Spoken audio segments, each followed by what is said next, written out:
啊，呢度有。呢只係真正水瓜啦，最緊要。好貴。呢啲係咪叫蒲瓜？唔一樣㗎。咁啊，令佢再香啲。煮咗6-7分鐘嘅水瓜，相信大家都擔心佢究竟夠唔夠腍咧。啱啱好容易穿得過，可以望到個質感咧係咁嘅，好有質感，啱啱好嘅時間。夏天最緊要快靚正啊嘛！嗱，我哋仲有隻魷魚，夠晒開胃，粉絲肉碎加埋嗰個感覺，又係第二個風味。家常餸冇得輸，簡單快捷，正到不得了。成日都讚自己，真係就太過分啦！各位網友，大家好，歡迎翻到嚟叻仔廚房。嗱，而家到咗夏天，最多時候咧就係食瓜就最當造噶啦。咁我哋今次咧就買咗個蒲瓜。咁配搭上面嚟講咧，其實都睇晒㗎啦，非常之咁野味啦，又有啲肉食又方便煮咁。因為好多網友都話啊，可唔可以簡單啲啊？咁啊啱晒大家啲懶人啊，哩嗱快靚正又好食到下緊要啊嘛。嗱，咁啊首先我哋買咗一條靚嘅蒲瓜先啦。咁我哋即刻去片睇下個外景點樣買呢啲靚蒲瓜啦。咁中意睇外景嘅網友記得點讚支持下啦。啊，呢度有。呢只係真正水瓜啦。係啦。淨係蒲瓜。而家夏天最好嘅係呢度兩隻瓜都有啦，兩隻都正，呢隻就爽啲，隨得你啊，呢隻爽啲，呢隻滑啲，隨得你啊，你要一條兩條啊？你揀啦，最緊要。好貴，呢啲係咪叫蒲瓜？呢啲蒲瓜。要一隻啊？誒，揀一隻啊，要蒲瓜啊？我隻亂。唔要水瓜啊？誒，10蚊啊隻。好。水瓜就係呢隻。係啊，水瓜同埋蒲瓜有乜分別咧？唔一樣㗎。一樣咩？唔一樣㗎。梗係唔一樣啦，我梗係知唔一樣啦。係啊，呢個我知。水瓜好似呢個絲瓜咁啊嘛。我話佢個口感點樣？呢個應該爽啲嘅，呢個爽啲。你炒嗰個蝦尾啊、粉絲啊都得。係啊係啊。好啦，拜拜。30蚊肉眼搞碎，30蚊肉眼搞碎。今日唔係壞冷氣啊？係啊，我都覺得係。係啊，我睇下你哋知唔知今日真係冷氣壞咗。係啊，冷氣壞。冇冷氣凍㗎。係咯。好焗啊！直情。係啊，平時涼浸浸啊嘛。係咯，平時係趕住入嚟㗎嘛。係啊，30蚊得。打爛喎，你要。搞爛。你爛晒啊？爛晒。爛晒。可能壞咗。焗到死，呢啲豬好麻煩啊！係啊，一唔夠凍就有味㗎。成日玩我哋又。係咯。大佬係食啊！唔該。多謝細佬。焗都焗死人。好，唔該。好，唔該晒，拜拜。好啦，又翻嚟廚房啦。嗱，咁我哋整呢個蒲瓜咧，第一件事就唔好理佢住，因為呢道餸咧最緊要有3樣嘢要浸嘅。第一個就係呢啲吊桶仔，我哋鮮味嘅來源咧就源自於呢啲吊桶仔。呢啲吊桶仔咧大概4隻手指度。浸嘅時候有少少技巧，就係一路浸嘅時候咧，佢會越嚟越甩色嘅。咁我哋浸耐少少都唔緊要，因為咧佢嗰陣鹹味啊都比較重一啲嘅。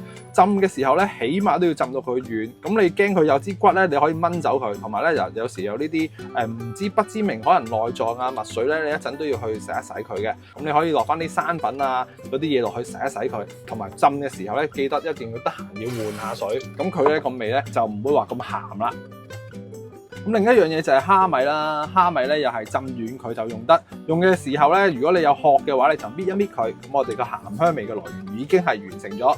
之後咧就要浸埋呢啲粉絲，粉絲嘅份量咧大概係一個5蚊餅咁粗。我哋就咁揾啲常溫水倒落去，就由得佢浸就 OK 啦。因為你用熱水咧，隨時淋得滯就唔係咁好啦。OK，嗱咁我哋即刻做第二啲嘢啦。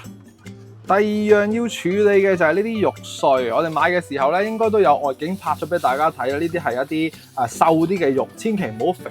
我應該都有講過咧，如果佢太過肥咧，煲出嚟咧就會係好濁啊啲嘢。咁我哋用咧只需要用半斤左右啦，呢度大概1斤啦。嗱，你摸上去咧，呢啲真係唔會話咁滑手嘅，呢啲咪就係冇咁多油嘅一啲瘦肉粒咁樣啦。之後咧嗱，好多人咧都唔會咁做嘅，我次次做親都係會去洗。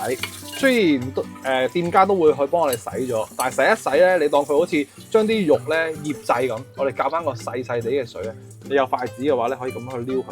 咁啊，一定要用呢隻西喎，呢一款西咧先至唔會話走晒啲豬肉啊。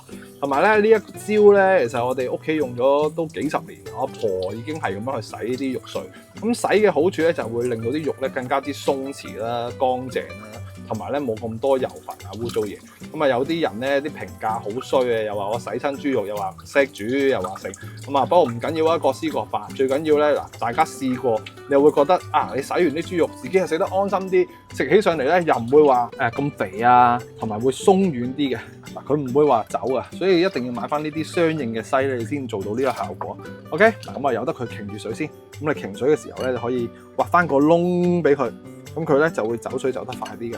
跟手咧，我哋就可以刨嗰件葡瓜噶啦。咁啊刨嘅時候咧，其實佢咧個皮咧都比較係爽一啲嘅，同埋會鞋身啲，所以我哋咧可以刨翻深啲，見到白色就 OK 嘅。之後當然就係切咗佢啦，嗱，切頭、切尾。咁最好一樣嘢就係呢啲瓜咧，嗱，你怕咁樣去開咧，一條過欄嘅，我哋就分開半，先再去開半。咁啊切3塊左右啦，我哋切角啦，嗱咁嘅水平。之後咧就可以直切啦。咁啊切翻啲咁上下大大地，又唔算太大粒嘅，咁就 OK 啦。水瓜最好咧就係佢啲囊核咧都唔會話太過老咁嘅，係啊，唔會話太鞋口，所以咧都幾方便我哋煮嘅。跟住我哋就準備多2樣嘢，咁呢度有3幾粒嘅蒜啦。咁媽媽嘅味道咧，我覺得一定要咧係揾把大嘅菜刀去拍落去嘅。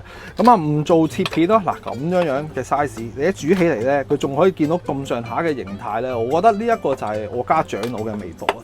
所以我覺得有時用菜刀都有菜刀嘅好處啊。我呢啲刀仔咧唔夠力拍片嘅，嗱咁上下就 OK 噶啦。係啊，唔知大家屋企人個媽咪係咪咁樣煮餸咧？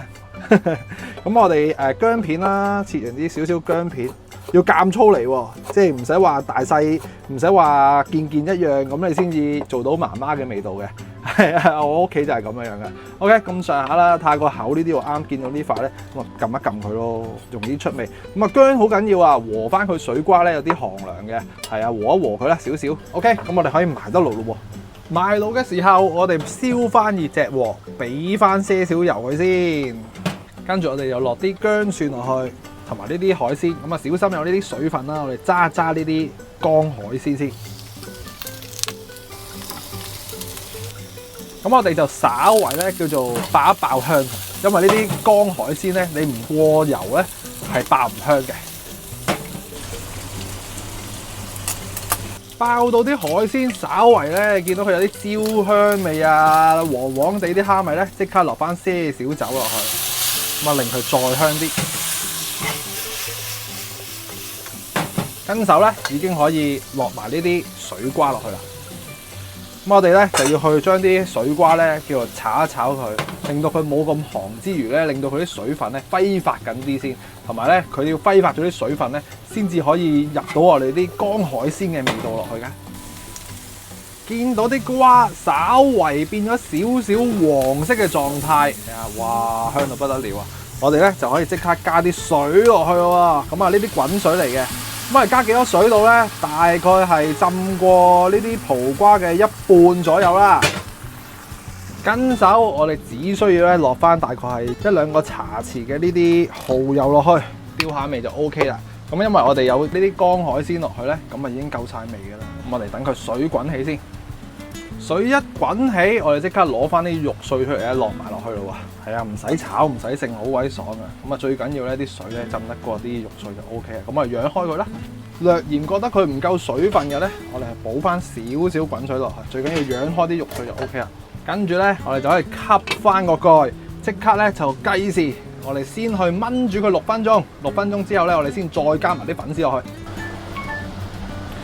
6分鐘之後，我哋即刻望一望佢先，好香好香噶啦！而家係非常之咁簡單啊。不過我哋仲有啲好正嘅嘢未落嘅，咁就係呢啲粉絲啦。我哋臨尾先落，咁一陣咧等佢水滾翻起咧，嗱較翻大些少個火。咁啊啲粉絲咧記得剪佢一半咁啦，你自己就手啊。嗱咁啊粉絲仲有個好處咧，就係會幫我哋收汁，所以呢一個餸咧嗱，我哋養翻開佢啦。如果你有筷子嘅話，就去撥散佢。咁啊，如果你想佢再靚啲嘅，不妨咧落翻少少生粉水去埋一埋佢都 OK 嘅。一滾起，最後我哋咧想去更加啲鮮味咧，嗱落翻幾滴嘅生抽落去，咁佢又更加之好味啊！咁啊有魷魚食，有肉碎食，又有粉絲食。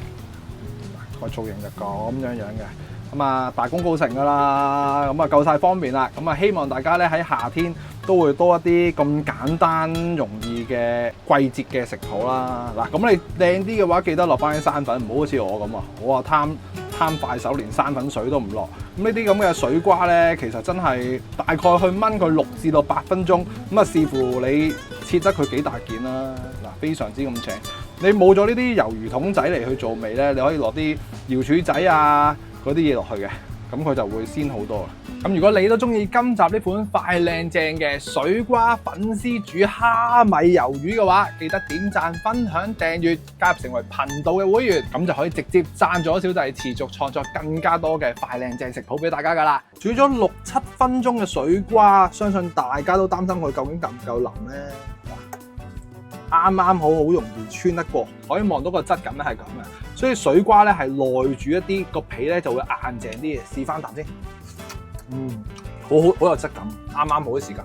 夏天最緊要快靚正啊嘛，嗱我哋仲有隻魷魚夠晒開胃，咁啊有時呢啲魷魚可以蒸肉餅都得喎，所以有時買定呢啲鹹鮮品咧都唔錯。試翻啖先，好有婆仔嘅風味。得閒試下啦，一仔冇點你，啲肉做得特別好食，粉絲肉碎。加埋嗰個感覺又係第二個風味，家常餸冇得輸，簡單快捷，成日都讚自己，真係就太過分。拜拜，各位網友大家好，我係叻仔。今集煮嘅就係好多人都中意食，包你食到停唔到口嘅沙姜雞翼。咁如果試過食譜，認為真係咁簡單方便，夠晒滑嫩野味嘅話呢，記得俾個 like，分享埋俾朋友，因為有你支持就係我嘅拍片動力啦。